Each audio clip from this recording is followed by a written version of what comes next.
Welcome to another episode of ReformCrimeSentencingNow.org. The acronym is RCSNow.org and on Facebook. This episode is dealing with sentencing reform, some of the measures that are taking place in the Supreme Court, the appellate court, and the district courts that are dealing with issues that involve the sentencing structures 2255, 2241, 3582C2. And I just want to bring our audience up to date on those particular issues and ask the audience that follows us to participate in the discussion as far as the United States Sentencing Commission is concerned as it pertains to changing some of the current policies and guidelines that impose harsher sentences on nonviolent offenders.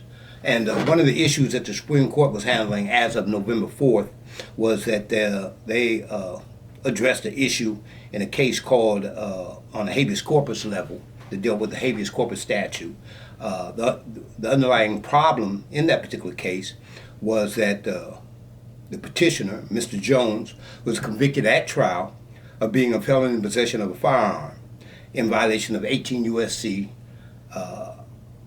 922G and sentenced to more than 27 years of incarceration just for possession of a firearm. And that's one of the things that myself, RCSNow.org, and Rich Moines Production has been adamant about in our discussions about young men and women being prudent and more careful, conscious of the fact that, being in possession of these firearms can get, this guy here got 25 years in prison, 27 years in prison for just being in possession of a firearm. So, with that being said, 27 years in federal prison is going to result in you doing 24 and a half years on a 27-year sentence. So this guy here under 2255 went back, which is a post habeas corpus petition, went back in and addressed the fact that he had spent 2 decades in prison,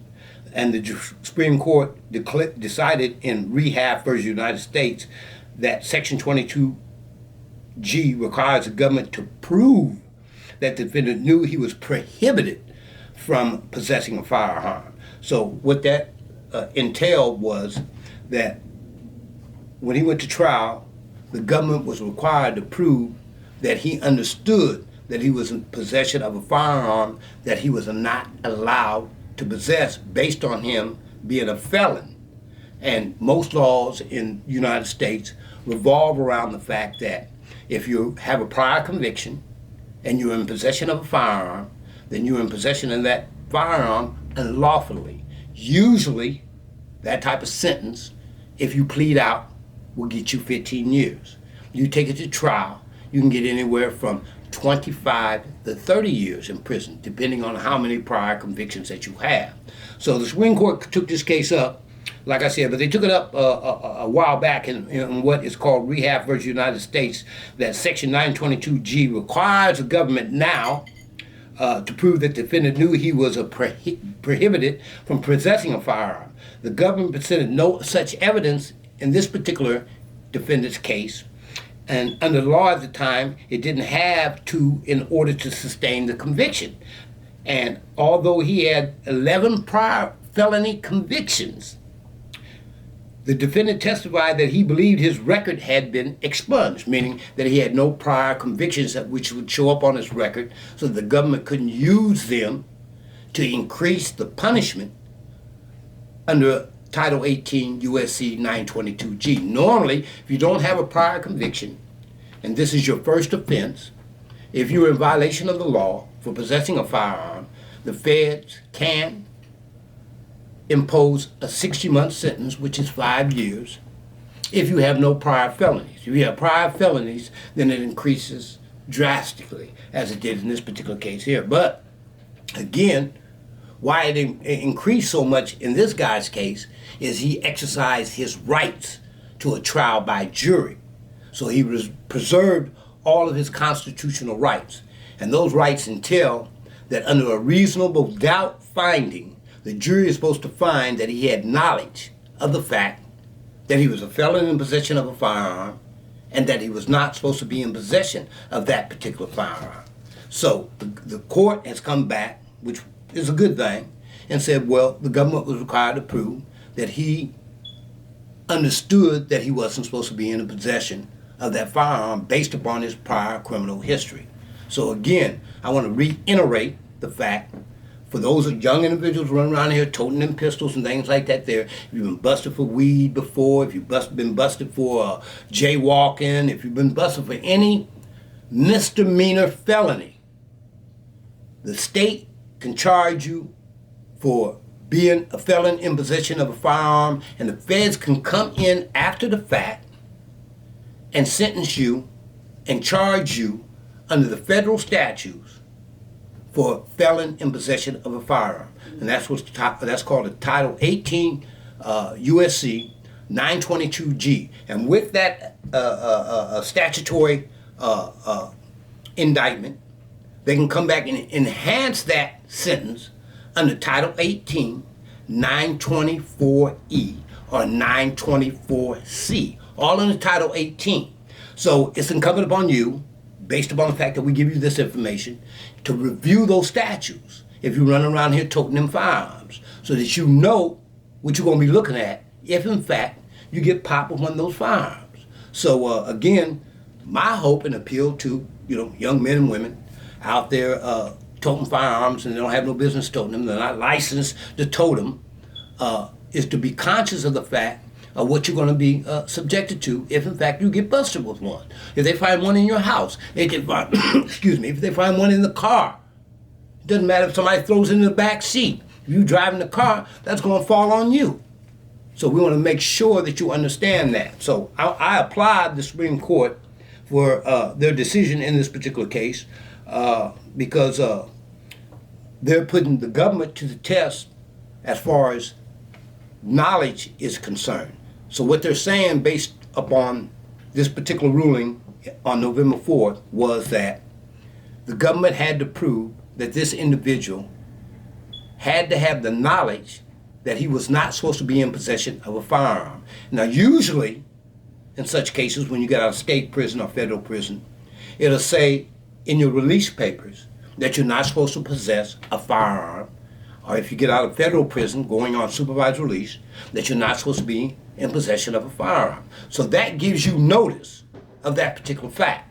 So in cases such as that, where it's sconed within your state parole papers or your federal supervised release papers, is that you're not supposed to be in possession of a firearm, you've been put on notice that you're not supposed to be in possession of that.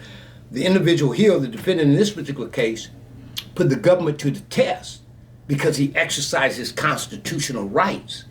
And he said, well, I had no knowledge that I wasn't supposed to be put under scrutiny as far as being in possession or felon in possession of a firearm. So he held the government to its burden of proof because he exercised his constitutional rights under the 6th and 5th Amendment. Now, most individuals opt out and they enter into guilty pleas. Now, this will become a major issue within the federal prison system for the simple reason most dudes will see this case and will want to utilize this case to open the door to get back into court. Now, where this becomes an issue is the fact, as I said, 97% of the individuals that go into federal prison enter into guilty pleas. The process of entering into a guilty plea, you waive all your constitutional rights. This defendant didn't do that. He reserved and preserved those particular rights. So he's able to challenge that in higher courts, and the higher courts agreed with him. But again, that's only 1% of the prison population that actually exercises the right to constitutionality. And myself and Rich Moyne's production and Image for Lives, we've spoken about this in previous episodes on our different channels about individuals preserving and reserving those rights. But a lot of people, due to the amount of time that the government subjects them to under indictment, are fearful of taking it to trial. They opt out and waive their rights and decide to suffer the consequences of their plea. And then when cases like this pop up, they can't get relief because they waived their right in that particular category as far as post-conviction sentencing is concerned. Now, moving on. He is serving a prison term for conduct that is not a crime. Now, this is the issue that he raised. Given that the defendant long ago exhausted his appeals, the question before the justice is what procedural vehicle, if any, allows him to challenge his detention. And here is where things get complicated. The traditional route for such a challenge was a writ of habeas corpus. The writ of habeas corpus is usually what is called a 2255 in the federal court, a 2254 in the state court, or a 2241. There are post-sentencing habeas corpus vehicles that allow you to go back and challenge your sentence based upon whatever preservations you have made in regards to invoking your constitutional right or waiving your constitutional rights. And again, I need to expound on this consistently. If you waive your constitutional rights, 9 times out of 10, if you enter into a guilty plea, you're going to sign away in that plea agreement your right to challenge the conviction and sentence. The only option that's going to be available to you is ineffective assistance of counsel under the Sixth Amendment and prosecutorial misconduct under the Sixth Amendment. The prosecutorial misconduct is a very hard burden to prove because you got to show where the prosecutor was totally committing misconduct. And in most cases, that's not going to happen. Now, as far as ineffective assistance of counsel is concerned, you can start back from 1984, read Strickland versus Washington, that's a grandfather case, and it would tell you what you have to show as far as ineffective assistance of counsel is concerned. And usually, the 2 prongs that the court requires is cause and prejudice. So you have to show the cause of why you raising this challenge and how you was prejudiced by the claim that you're raising. So most people that file ineffective assistance of counsel claim, they contend that their attorney was ineffective, didn't represent him right.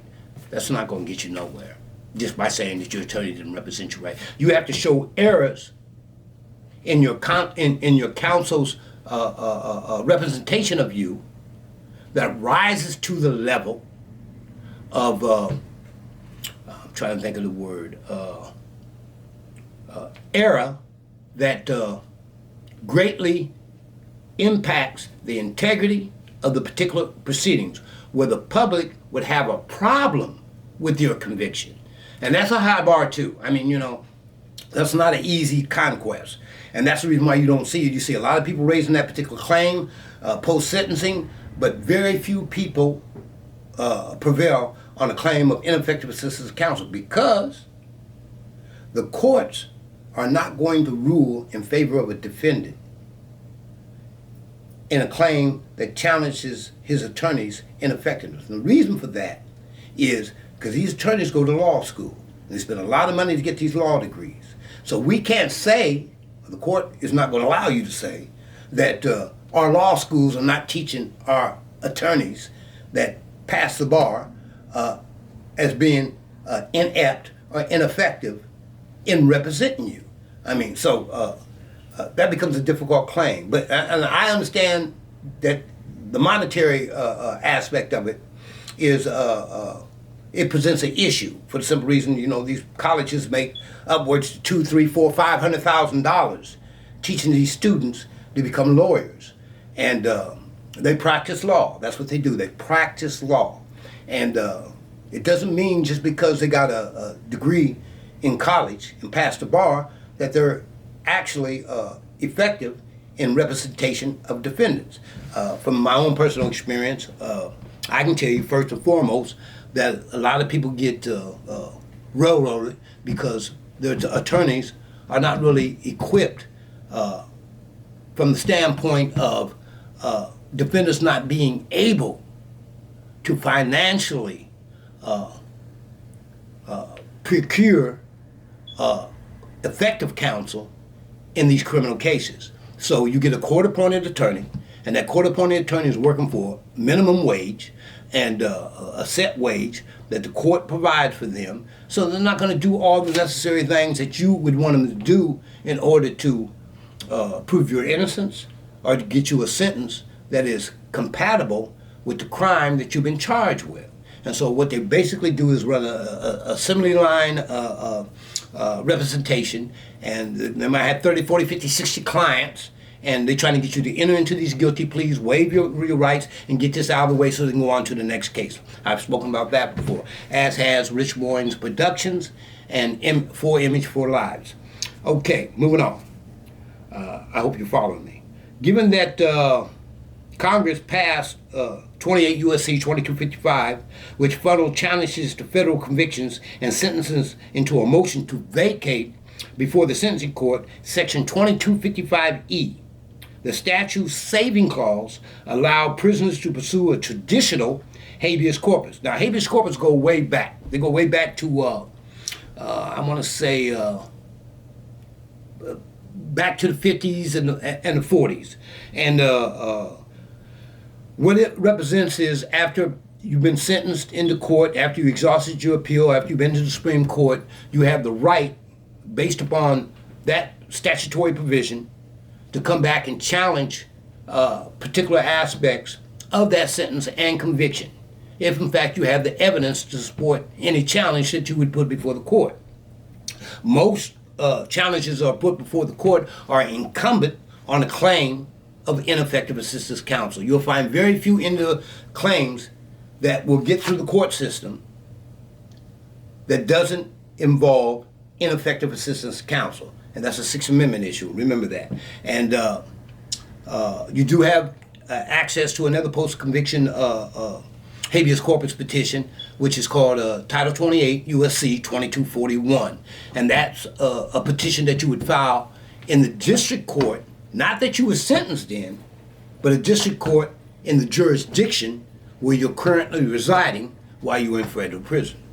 But that claim under 2241 is incumbent upon newly discovered evidence, or you didn't have an opportunity under the 2255 to raise that particular claim. A lot of individuals that have went into federal prison are not conscious of that particular fact until such time as they enter prison. And they get with jailhouse lawyers and things of that nature, or people who talk to them about the law, who has a semblance of understanding of the law and the federal statutes, to be able to convey to them these particular procedural vehicles that are now available to them. Okay, moving on. Allow prisoners to pursue a traditional habeas corpus petition in the judicial district of their imprisonment. That the motion to vacate was inadequate or ineffective to test the legality of their detention, arguing for defendant, a professor by the name of Mr. Ortiz out of the University of Virginia School of Law, led off by cataloging the various ways the Eighth Circuit. Now, the Eighth Circuit includes Des Moines, Minnesota, and Missouri. That's the Eighth Circuit. And they said the Eighth Circuit went wrong, including contravening the plain language of the saving clause by holding that having a purely formal opportunity to challenge one's detention is sufficient to test its legality, whether the law applied is correct or wrong. Now, let me speak to the Eighth Circuit. The Eighth Circuit, probably 30 years ago, was decent. But since 1990s, the Eighth Circuit is worse than the Seventh Circuit, the 11th Circuit, the Fifth Circuit, and the 11th Circuit, the Fifth Circuit, and the Seventh Circuit at that particular time from 1980s up until the present were some of the most, I hate using this word, discriminatory circuits on the face of the earth. What they did to individuals from Illinois, Indiana, Texas, Florida, were inexcusable. And but I have to say, from my own experience, that the Eighth Circuit is the worst circuit in the United States, and because they have become more biased in the decisions and the way they treat minorities in this particular circuit. And again, that's Missouri, Minnesota, and Iowa. And so the Supreme Court stepped in on the Eighth Circuit, then stepped in over the last decade, and they overturned a lot of cases about the Eighth Circuit.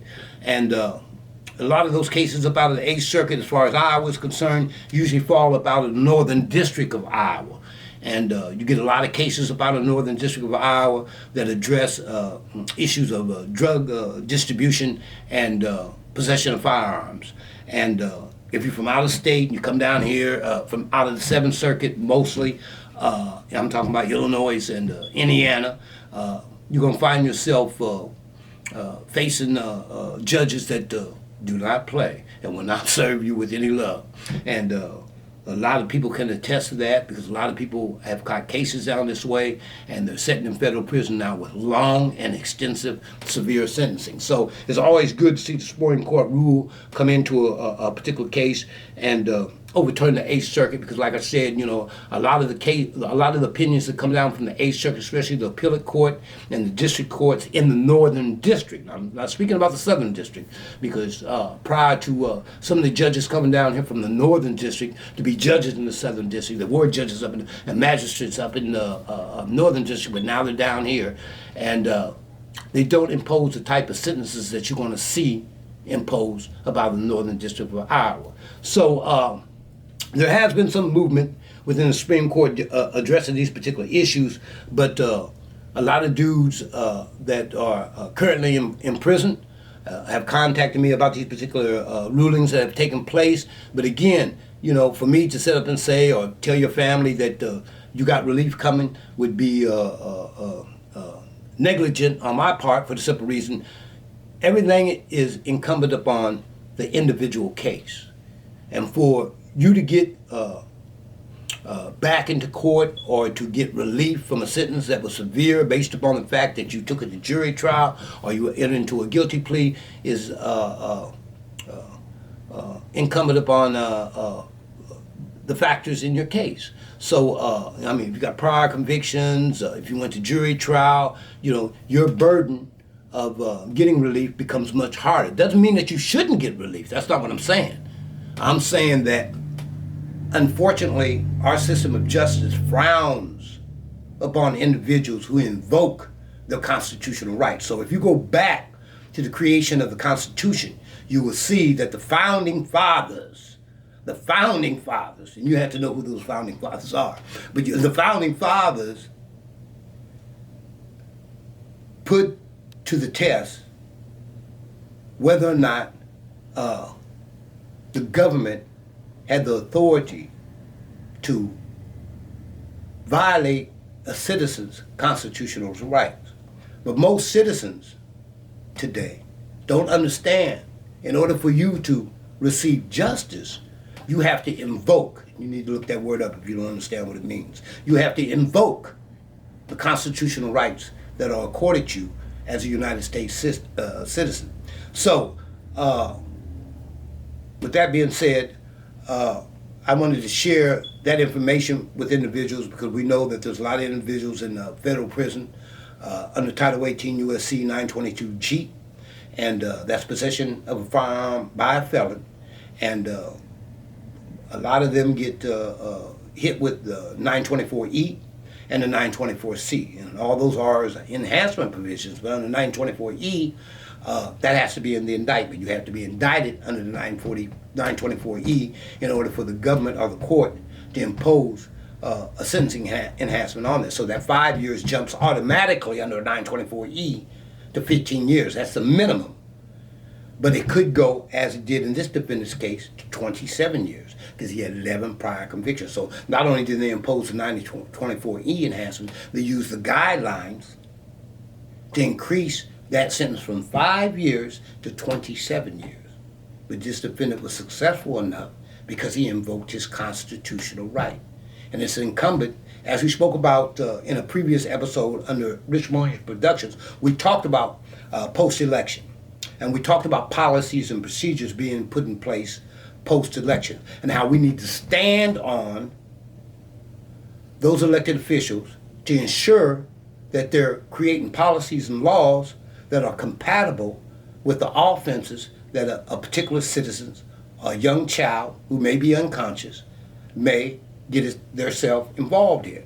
And so, we want to make sure that we stay conscious of that particular fact. We want to make sure if you have a loved one in prison, that you're conscious, and that your loved one who is currently in prison or currently on supervised release or currently on parole is also conscious of their constitutional rights. I know a couple months ago we had an individual that came to me and Rich Warren's production, and he talked to us about a law being overturned, and it was the Hemster case. And I just want to expound on that a little bit before I close out, and that is the individual that came to us had allowed time to pass, but he entered into a guilty plea also. So what he did, in fact, was waive his right to contest that conviction. And as a result, I think he did upwards 20 years or better in the state joint, but finally out, still under state parole. But now he wants to challenge that, the conviction that he was under was unconstitutional. But there's other hurdles that are put into place. And if you're not financially able to hire a prominent attorney to look into those details and put forth that effort to fight that particular case, then you have a non-winnable issue, because it becomes hard when you try to fight that case on your own. You need a qualified counsel, and you need a bank to make sure that counsel is capable of, putting forth the effort to give you an honest chance of getting back into court and hopefully redeeming yourself so you can get that time up off of you. The process itself is mind-boggling, it's tiresome, it's burdensome, and when the court imposes a 20-year sentence on an individual or a 30-year sentence on an individual, it beats you down. You just throw up your hands sometimes and say, man, it's just not worth it. And it's not worth it only because you don't have the finances to fight that case. And everything, unfortunately, on this top side of this planet called mud, requires finances. And that's the reason why attorneys charge what they charge, just to get a retainer. You're paying upwards of $10,000 or more. That might last you 2 or 3 days. And ain't no work being done in those 2 or 3 days. You're looking at your case, and that's the extent of that. So that's going to cost you at a minimum $10,000 just for them to look at your case. So with that being said, for more information as it relates to this Supreme Court decision in this 922G case, the defendant's name was Jones. It was out of the 8th Circuit. I would suggest that you can go online, you can find the case. It recently decided on November 4th. You can pull it up, you can read it. If you got a loved one in prison that might be impacted by the case, you can get a look at it. You may not understand the legal jargon. If you need assistance with that, feel free to call rcsnow.org or Rich Moines Productions or 4Image for Lives, and we'll do our best to aid and assist you with how your loved one can proceed to try and get some relief from a sentence that might be basically unconstitutional. But again, there's other variables that come into play, so that could stymie that result. But I appreciate you for allowing me to be in your home this evening. I hope that each and every one that follows Rich Moines Productions, 4Image for Lives, or rcsnow.org has a very, very prosperous and happy holiday, and a good night.